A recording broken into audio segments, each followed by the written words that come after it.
rekan-rekan mahasiswa semua, di video kali ini saya akan memberikan sedikit pengantar tentang perancangan alat dan tentang apa itu vessel.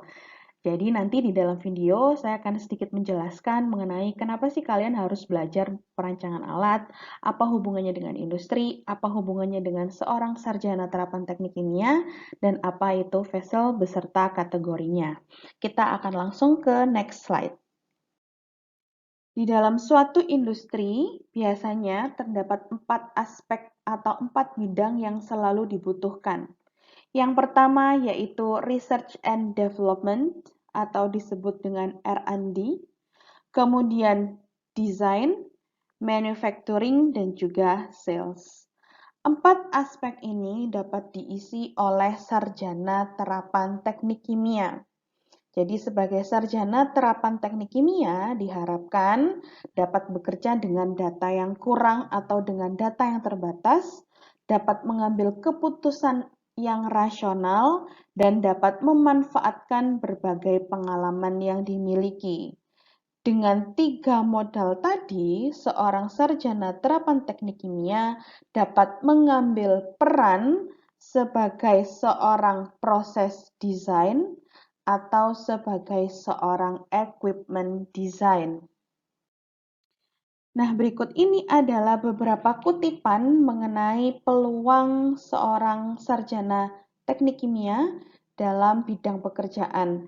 Jadi di sini dituliskan seorang sarjana teknik kimia atau sarjana terapan teknik kimia bisa bekerja sebagai proses engineer, di mana proses engineering itu merupakan aplikasi dari prinsip teknik kimia yang digunakan untuk optimasi desain, kemudian operation and control dari chemical process, dan untuk bisa melakukan hal tersebut atau untuk bisa mengaplikasikan chemical engineering principle tadi, kalian membutuhkan pengetahuan mengenai equipment design dan juga selection. Dari paragraf yang pertama ini, kalian sudah bisa mengetahui bahwa memang perancangan alat itu dibutuhkan oleh seorang sarjana teknik kimia. Diambil dari artikel lain, di situ juga dituliskan bahwa chemical engineering biasanya punya beberapa tipikal pekerjaan yang akan diambil atau yang didapatkan. Salah satunya yaitu Designing and Planning Equipment Layout. Jadi mata kuliah perancangan alat ini tidak hanya berguna untuk mahasiswa dalam studi mereka atau menyelesaikan TPPK mereka, perancangan pabrik, dan juga untuk memenuhi perkuliahan, tapi juga bermanfaat ketika kalian nanti masuk ke suatu industri untuk melakukan suatu pekerjaan. Nah, tadi di slide awal itu sudah disebutkan mengenai proses desain dan equipment design, sehingga sarjana terapan teknik kimia itu bisa bekerja dalam suatu bidang. Bidang yang pertama yaitu sistem proses yang berkaitan dengan sistem proses. Sistem proses adalah rangkaian dari sejumlah kegiatan operasi yang saling terikat satu dengan yang lain, membentuk suatu sistem pengerjaan sedemikian rupa hingga bahan baku dapat diolah, dirubah, atau dikonversi menjadi produk. Sistem proses dibagi menjadi 3 tahapan. Yang pertama adalah persiapan bahan baku, pembuatan produk, dan juga pemurnian produk. Bidang yang kedua berkaitan dengan equipment design atau sistem pemrosesnya adalah alat yang digunakan untuk melakukan kegiatan di setiap langkah proses sesuai dengan tujuan proses yang diinginkan. Tadi langkah proses itu ada 3, mulai dari persiapan bahan baku, pembuatan produk, dan pemurnian produk. Dari 3 tahapan ini semua membutuhkan alat proses. Nah, tadi sudah disebutkan bahwa sistem pemroses itu kan alat proses yang masing-masing dimiliki oleh tiap langkah proses. Tadi langkah prosesnya ada 3. Yang pertama, untuk persiapan bahan baku, biasanya alat proses yang digunakan ada storage, tempat penyimpanan ya, atau gudang, ada crusher untuk size reduction, ada conveyor sebagai alat transportasi, ada pump, ada blower, ada melter, vaporizer, condenser, heater, dan juga kompresor. Di tahap proses selanjutnya, pembuatan produk biasanya erat kaitannya dengan reaktor. Bentuk reaktornya macam-macam, konfigurasi reaktornya juga bermacam-macam.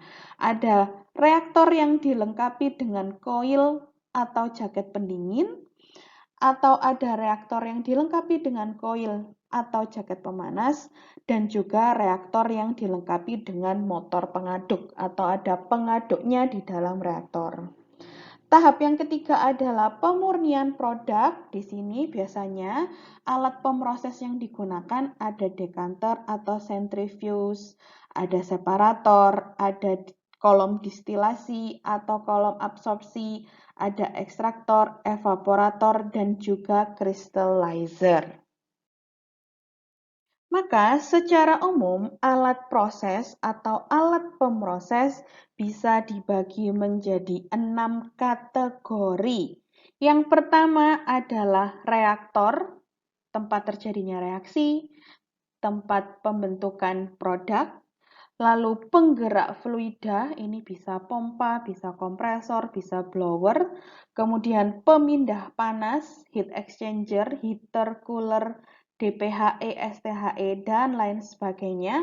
Lalu pemisah, ada kolom distilasi, dan lain sebagainya. Pengangkut padatan, contohnya tadi adalah konveyor, dan penyimpanan padatan bisa dilakukan di dalam storage atau bin atau gudang. Nah, dalam merancang suatu alat proses ada 5 aspek yang harus diperhatikan. Yang pertama, alat prosesnya harus sesuai dengan fungsi. Jadi alat yang kita desain harus sesuai dengan fungsinya apa. Kemudian alatnya harus bisa beroperasi secara aman, meminimalisir resiko dari ledakan, resiko bahaya, dan juga kebakaran. Kemudian alat yang kita desain harus ekonomis, harus memperhatikan faktor ekonomis.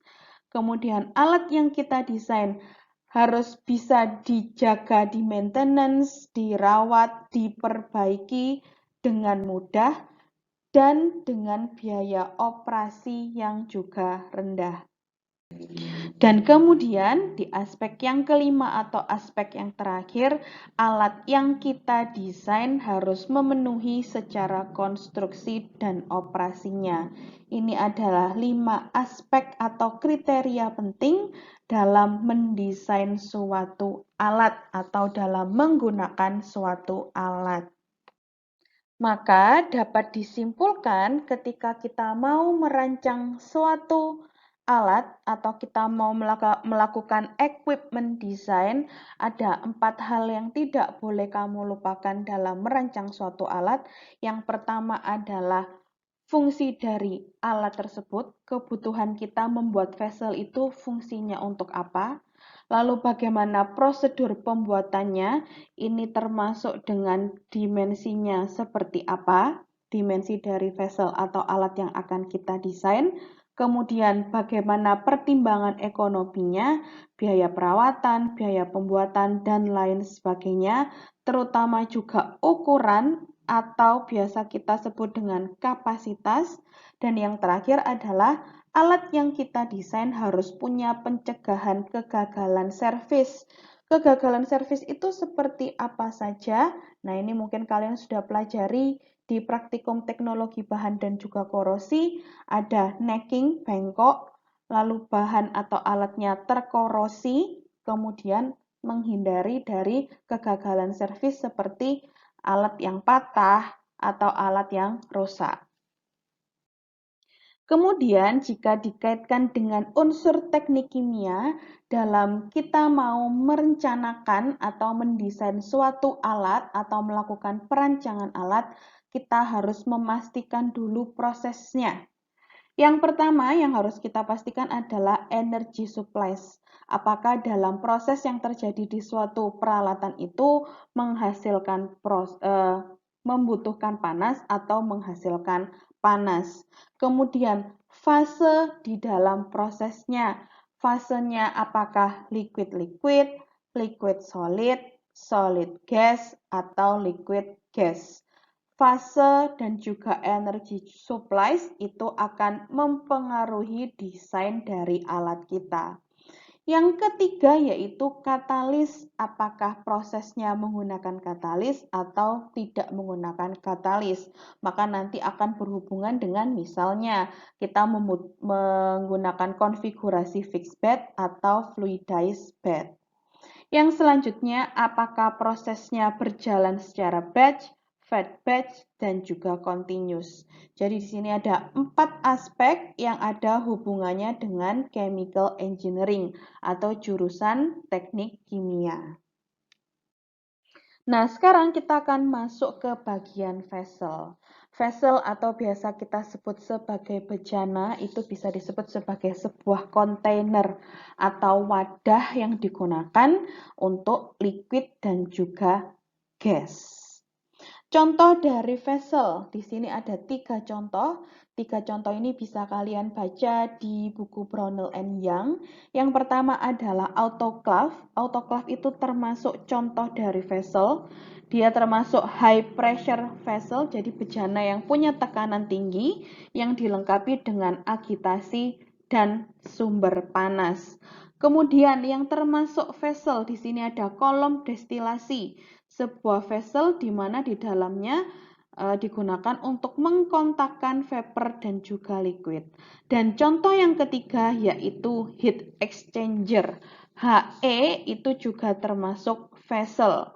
HE itu adalah vessel yang digunakan untuk transfer panas atau transfer energi atau alat penukar panas, itu adalah HE. Nah, vessel itu dibagi menjadi beberapa kategori. Yang pertama, kita sebut sebagai open tank. Biasanya digunakan untuk reservoir, settling time, atau decanter.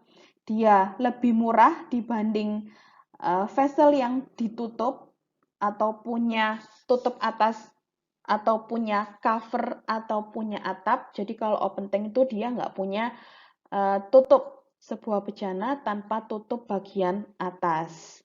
Jadi karena dia nggak punya tutup bagian atas, dia cenderung lebih murah dibanding dengan bejana yang memiliki tutup atas. Selanjutnya adalah closed tank. Tadi berbanding terbalik ya dengan yang open tank. Biasanya closed tank itu digunakan untuk bahan kimia yang berbahaya. Contohnya adalah asam dan juga basa.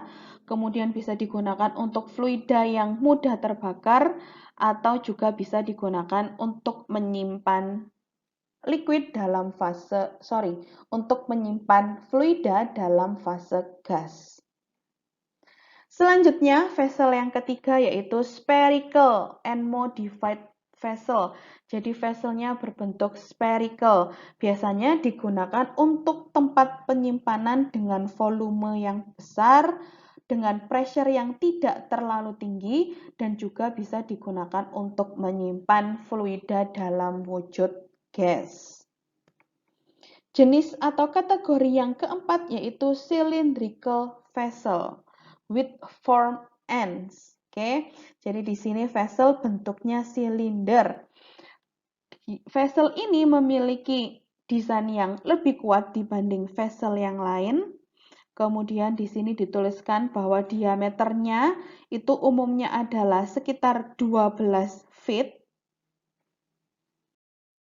Nah, cylindrical vessel ini tutupnya macam-macam bentuknya. Ada yang hemispherical, ada yang ellip, ada yang tori spherical, ada yang conical, ada yang standar disk.